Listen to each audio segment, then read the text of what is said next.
dignitaries were being told to go and brief a private citizen on the workings of government.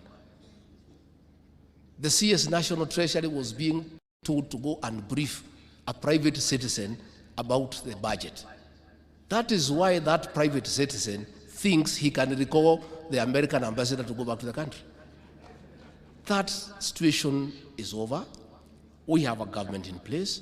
Please just take up your rightful role and oversight the government, because that is your role.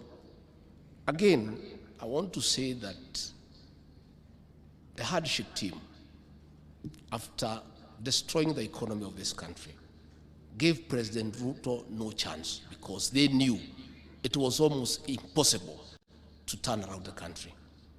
In a record 1 year, President William Ruto, through pragmatic leadership,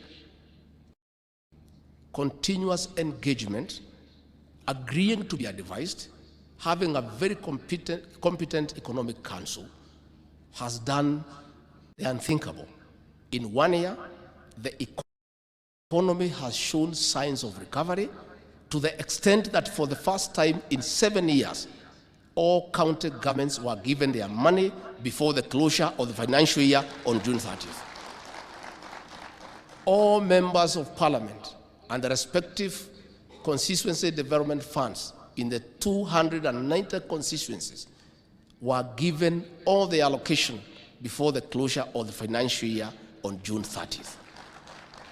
So the people who had schemed to destroy the economy so that the next leader can fail are very envious. And that is why they are bitter, and that is why they are trying to portray our friends as bad people.